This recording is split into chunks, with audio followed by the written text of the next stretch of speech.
मन दिया तो सब दिया, मन के साथ शरीर, अब देने को क्या रहा, कहे गए साहेब कबीर। कबीर साहेब की, संत समाज की, भक्त समाज की धन्यवाद। बहुत अच्छे।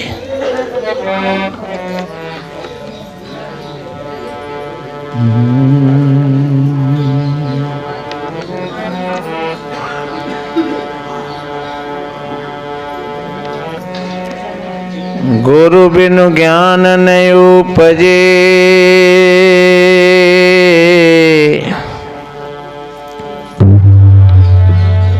नहीं अज्ञान विनाश,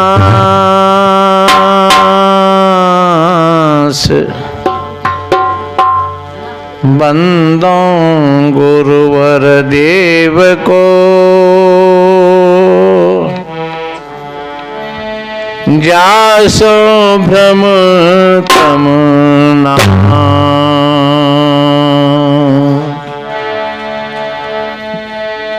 गुरु समान दाता नहीं,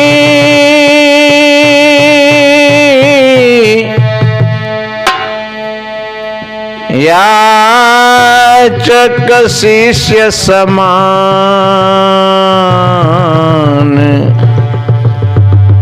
भूल भ्रम की औषधि,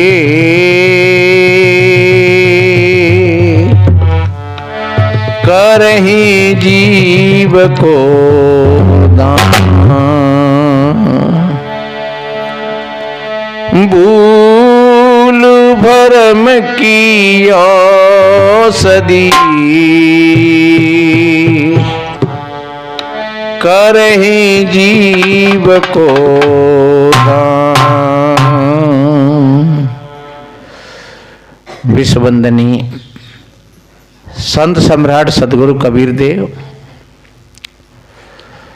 मुदमंगल में संत समाज, सभी धर्म प्रेमी सज्जन, शक्ति स्वरूपाएं माताएं और बहन, वसुंधरा की गोद में खेलने वाले नन्हे मुन्ने प्यारे प्यारे बच्चे एवं बच्चियां, सभी को वंदन अभिनंदन करते हुए थोड़ा निवेदन करें। अभी आप सभी भाई बहन ये ज्ञान की चर्चा को श्रवण किए। जब मन हमारा खराब होता है तो पाप कर्म होता है, और मन पवित्र होता है तो पुण्य कार्य होते हैं, धर्म होता है। धर्म और अधर्म की यही परिभाषा है। आपका मन ठीक है आप धर्मात्मा हो, आपका मन खराब है तो समझ लो आप पाप की ओर जा रहे हो। आप अपने मन को शुद्ध निर्मल बनाएं। शास्त्रों में जितना जो सत्संग है वो मन के लिए है, और जितने पाप और पुण्य की परिभाषा है वो मन की है। प्रत्यक्ष के लिए प्रमाण की कोई आवश्यकता नहीं होती है। जब मन को हम ठीक सदगुरु के चरणों में समर्पित कर देते हैं। देखो गुरु दक्षिणा में क्या देते हैं। कोई भाई बहन पूछते हैं कि महाराज हम उपदेश लेंगे तो अब हमें क्या देना चाहिए आपको। तो चलो आप जो पैसा कपड़ा अन्न ये तो आप भाई बहन सब दान कर ही रहे हैं, लेकिन विशेष दक्षिणा होती है गुरु के लिए मन की। कहते हैं कि मन दिया तो सब दिया, मन के साथ शरीर, अब देने को क्या रहा, कहे गए साहेब कबीर। अगर आपने मन दे दिया अपना, और ध्यान रखो मन ही पर है, पर का मतलब दूसरी चीज। मन स्वयं नहीं है और स्वयं को कोई दे भी नहीं सकता है। जो कोई चीज दी जाती है तो वो पर होती है, अपने से अलग। तो आपने अगर मन को दे दिया तो सब कुछ दे दिया।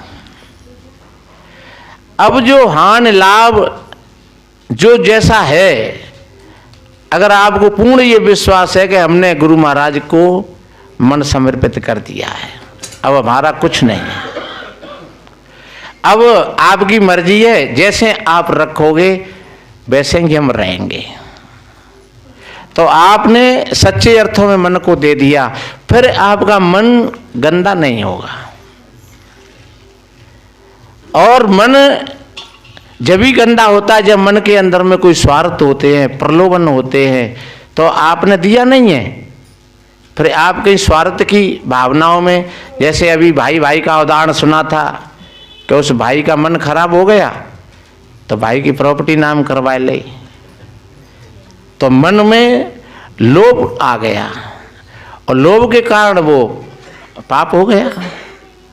लेकिन भाई की उदारता को देख करके और फिर उसका हृदय बदल गया, कह रहे भाई भाई होता है, ये तो सारी चीजें आने जाने वाली हैं। तो उस क्षण उसका मन ठीक हो गया, निर्मल हो गया और कहा कि चलो भैया अब हमारा तुम्हारा फैसला हो गया, अब कोई बात नहीं है, तुम्हारा है तो मेरा है और मेरा है तो तुम्हारा।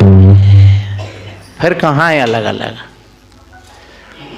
आपने ठीक तरीका से अपने मन को समर्पित कर दिया तो फिर कहीं कोई दुविधा नहीं है। जो दुविधा है वो मन की है। आपका अगर मन खराब है तो आप गाली भी दे दोगे, आप चुगली निंदा भी कर दोगे किसी की, आप झूठ भी बोल जाओगे, आप बेईमानी भी कर लोगे। आपका मन भोग वासनाओं में बह गया तो आप अपनी मर्यादा को भी लांघ जाओगे। क्यों? कि जो मन के अंदर में जो आवेश था उसने उस मर्यादा का उल्लंघन कर दिया। एक मोटे रूप से हम कहें, अगर मन खराब है आपका अपने सास ससुर की तरफ से तो तुम उनसे भी गाली दे दोगे, उनकी भी चोली कर आओगे, उनकी भी बुराई कर दोगे। अगर मन खराब है आपका अपने पति की तरफ से तो तुम पति की भी बेइज्जती करवा दोगे।